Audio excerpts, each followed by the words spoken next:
अगर वो गाना जब शुरू होता है उससे पहले प्राण क्या बोलता है मनोज कुमार से? तुम्हारा देश 2 रोटी खाता है तो उसमें से 1 दर्जे की रोटी खाता है।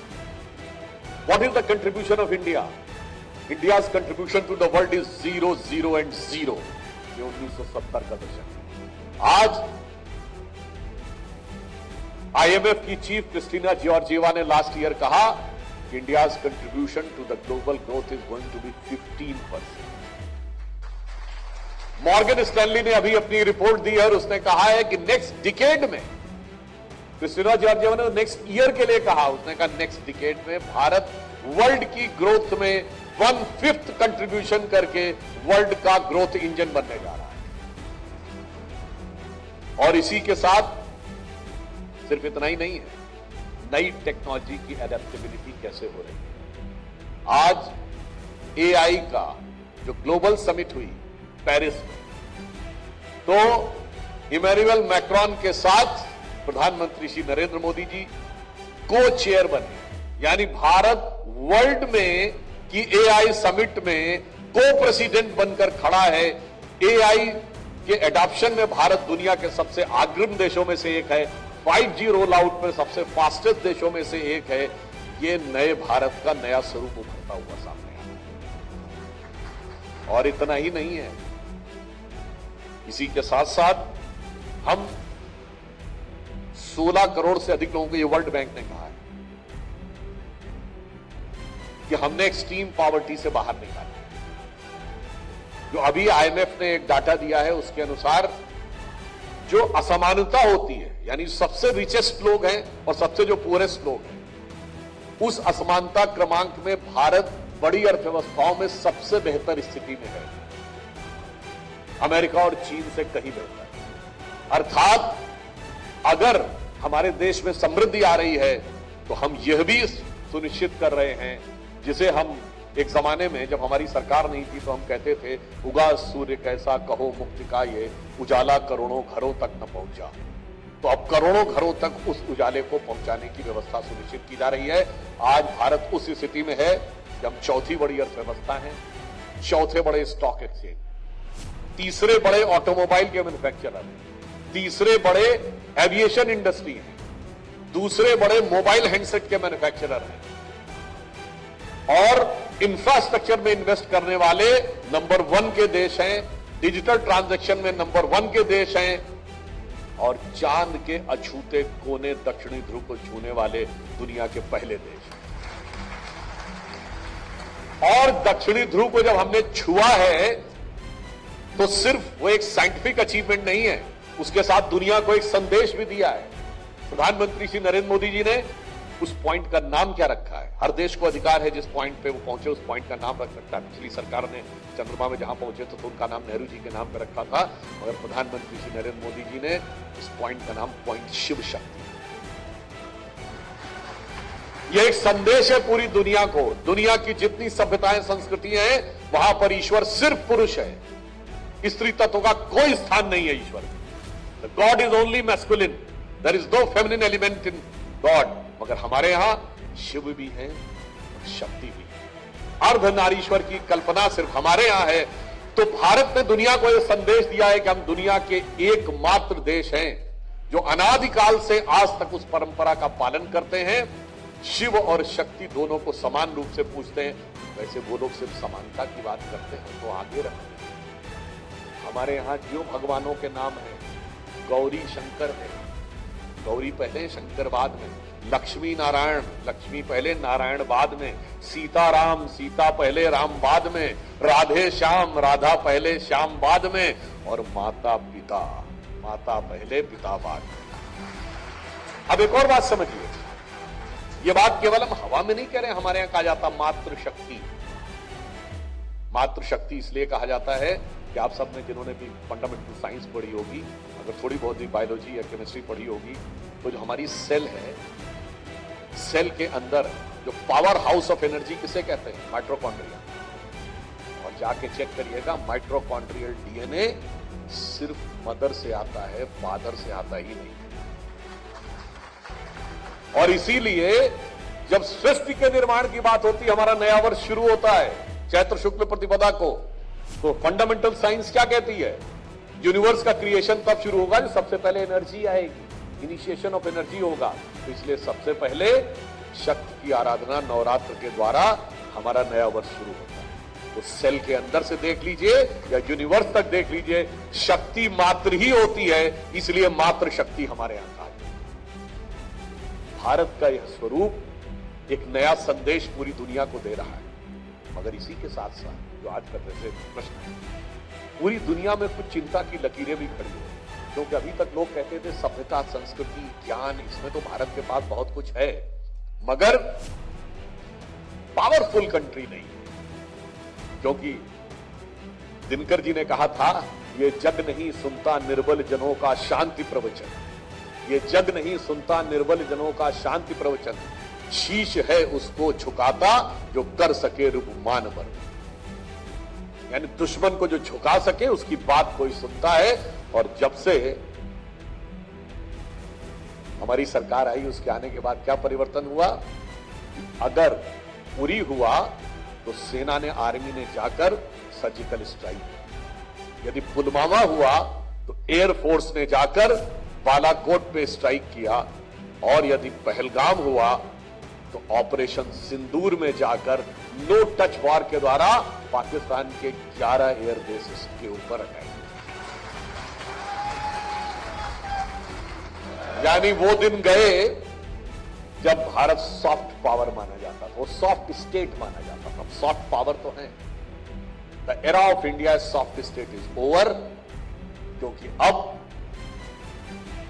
भारत माता के ऐसे शेर आकर बैठे हुए हैं जो शांति के कबूतर उड़ाने में विश्वास नहीं करते, गुरु गोविंद सिंह जी के बाज उड़ाने में विश्वास करते। भारत का यह बदलता हुआ स्वरूप हमारी सोच के अनुरूप ही है। एक बार डिबेट में सज्जन पूछने लगे, साहब अटल जी तो ये कहते थे कि हम दोस्त नहीं बदल सकते, दोस्त बदल सकते, पड़ोसी नहीं बदल सकते, पर आप तो पड़ोसी के साथ दूसरे ही तरीके से व्यवहार कर रहे हैं। तो मैंने कहा नहीं, मोदी जी अटल जी की सीख को एक कदम आगे बढ़ा रहे हैं। अटल जी ने कहा था हम दोस्त बदल सकते हैं, पड़ोसी नहीं बदल सकते, तो मोदी जी ने कहा बिल्कुल सच, हम पड़ोसी नहीं बदल सकते, पर पड़ोसी को हैसियत में तो रख सकते हैं। क्योंकि इससे पहले तो हमारी स्थिति बहुत विचित्र थी। दुनिया में कहीं लड़ाई हो, आप मतलब इंटरनेशनल फाइट से लेके, मतलब इजराइल हमास और रशिया यूक्रेन से लेके, चाइना ताइवान से लेके मोहल्ले की लड़ाई देख लीजिए, हमेशा छोटा और कमजोर कहता है कि बड़ा और ताकतवर हमको सता रहा है। अभी जो लेटेस्ट वॉर शुरू हुई है थाईलैंड और कंबोडिया में, उसमें थाईलैंड मिलिट्री में आगे है तो कंबोडिया जाके यूएन में कह रहा है कि साहब इस लड़ाई को रुकवाइए। अगर हम ऐसे विचित्र देश थे, हम बड़े थे, हम ताकतवर थे, हम जंग जीत रहे थे, और हम जाके यूएन में खड़े हो जाते, और हम उसके बाद मार खाते रहते थे और केवल ये बताते रहते थे कि देखिए साहब वो फला हमको मार रहा है। अब वो दौर आया है कि ऑपरेशन सिंदूर ने वो दिन दिखाया कि जब ऑन रिकॉर्ड आप सबने बयान सुना होगा, पाकिस्तान के प्राइम मिनिस्टर शहबाज शरीफ जी ने कोट करते हुए कहा कि हमारे, उनका ही कोट बोल रहा हूं, हमारे सिपह सलार जनरल आसिम मुनीर ने मुझे 9 और 10 की दरमियानी रात को 2:30 बजे जगाकर कहा कि हिंदुस्तान ने हमारे कई एयर बेसेस पर अटैक कर दिया है और नूर खान एयरबेस पर भी मिसाइल गिरी है, अनकोट। फिर उन्होंने अजरबैजान में जाके कहा कि हमने तो सोचा था हम फजर की नमाज के बाद 4:30 बजे अटैक करेंगे, हिंदुस्तान ने उससे पहले 2:30 बजे अटैक कर लिया। वो मुहूर्त ढूंढते ही रह गए, हमारा मुहूर्त पहले निकल आया। क्योंकि अब भारत इस बात का इंतजार नहीं करता है, और इस प्रक्रिया के द्वारा हमने क्या हासिल किया, एक न्यूक्लियर ब्लफ कि साहब हमारे पास न्यूक्लियर बम है, हम अटैक कर देंगे। भारत ने दिखा दिया कि हम हर चीज का उचित समुचित उत्तर देना चाहते हैं। वो जैसे हम नॉट द लाइटर नोट कहूं, वो एक कोई पुरानी फिल्म थी ना जिसमें वो शक्ति कपूर आता है और हर बात में बोलता मेरे तन्ने चक्कू है, मेरे तन्ने चक्कू है, और आखिर में चक्कू होते हुए भी उसकी पिटाई हो जाती है। तो कुछ वैसा ही हुआ, वो बार बार कहता था मेरे तन्ने न्यूक्लियर वेपन है, मेरे तन्ने न्यूक्लियर वेपन है, मगर उसके बाद भी वो काम हो गया। मगर उसके बाद हमने ये भी दिखाया कि जब रात में ऑपरेशन हुआ, 1:02 पे शुरू हुआ, 1:25 पे खत्म हुआ, 1:05 पे शुरू हुआ, 1:27 पे खत्म हुआ, 1:30 बजे हमारे फॉरेन मिनिस्टर जयशंकर साहब ने जाके कहा पाकिस्तान को फोन करके बताया कि देखिए साहब, हमें जो करना था हमने कर दिया। हमने आपके न किसी मिलिट्री इंस्टॉलेशन पर अटैक किया है, न हमने किसी डिफेंस इंस्टॉलेशन पे, न किसी पब्लिक इंस्टॉलेशन पे, न किसी सिविलियन इंस्टॉलेशन पे। हमने सिर्फ टेररिस्टों के ऊपर अटैक किया है। हमारी तरफ से ऑपरेशन कंप्लीट, हमारी तरफ से काम कंप्लीट हो गया।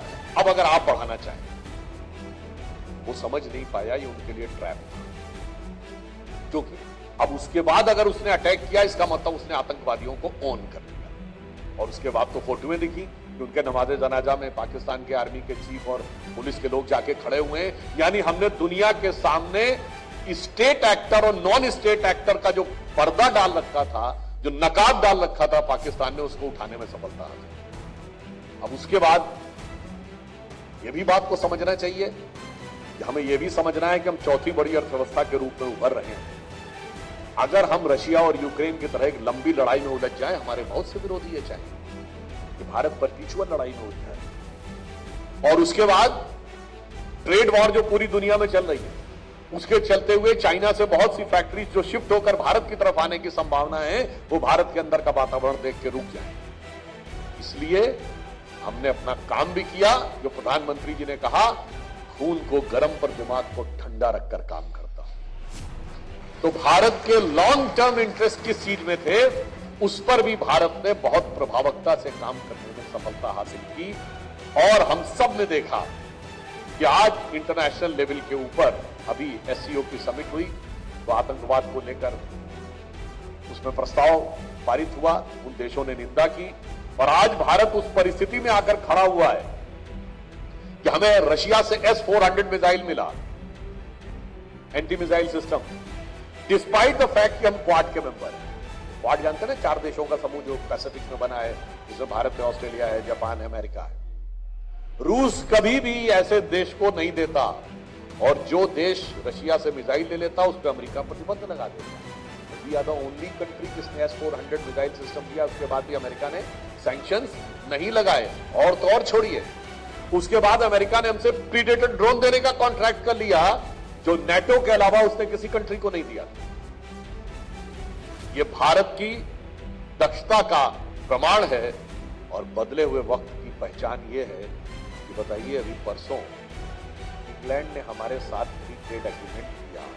भारत के साथ फ्री ट्रेड एग्रीमेंट हो, इसके लिए लालसा इंग्लैंड में ज्यादा थी भारत के मुकाबले। एक दौर था जब आजादी के बाद बहुत लोग आया करते थे कि अभी इंग्लैंड जाना है, कनाडा जाना है, तो यहां की भाषा में कहते हैं ना, कनाडा गए हुए हैं। मगर आज स्थिति यह है कि कनाडा तो बहुत पीछे है भारत से, और इंग्लैंड इस बात को लेकर बहुत खुश है कि भारत के साथ उसका फ्री ट्रेड एग्रीमेंट हो गया। यह दर्शाता है कि भारत अब धीरे धीरे आर्थिक महाशक्ति भी बन रहा है। और इस ऑपरेशन सिंदूर के बाद हमने एक और चीज अगवाई। इसके अंदर एक और छुपा हुआ रहस्य था जो बहुत लोगों को समझ में नहीं आता। ये पहला मौका था, अभी आप सबने न्यूज में पढ़ा होगा कि पाकिस्तान के पास 80% वेपन चाइना के। तो ये पहला मौका था जब चाइनीज वेपनरी का रियल वॉर में यूज हुआ, और रियल वॉर में यूज फ्यूज हो गया। अगर ऐसा नहीं होता तो हम उनके इतने सारे एयर बेसेस के ऊपर मिसाइल थोड़ी ताक पाते। सरगोदा 177 किलोमीटर अंदर है, हम उसके अंदर जाके थोड़ी मार पाते। अगर हम देखें तो बहावलपुर 100 किलोमीटर अंदर है, वहां तक जाके हमारा मिसाइल नहीं जा पाता। और दूसरी बात आप समझिए, अभी इजराइल ने जो ईरान के ऊपर किया, ईरान में जो भी डिफेंस सिस्टम होगा, मानी बात है, अमेरिका और इजराइल का तो नहीं हो सकता, या तो टर्की का होगा या चाइना का होगा। लॉजिकल है। वहां भी मामला फ्यूज हो गया। तो मुझे लगता है इसने एक बहुत गहरा संदेश पूरी दुनिया को दिया। और अब आप आगे का फ्यूचर समझिए कि भारत को लेकर दुनिया आशान्वित भी है और सशंकित भी है। यानी लोगों के अंदर होप भी है, और उसके साथ साथ थोड़ा ऑफुल एटमॉस्फेयर भी है। अगर अमेरिका यूरोप से पीछे हट रहा है, नाटो से, वो कह रहा है, अगर ट्रंप ने कहा कि साहब अपना रक्षा बजट बढ़ाइए, डिफेंस बजट 5% करिए, अब आप सोचिए यूरोप के कंट्रीज के सामने क्या स्थिति। उनके पास सब कुछ है, उनके पास पैसा है, टेक्नोलॉजी है, लॉजिस्टिक्स है, डिफेंस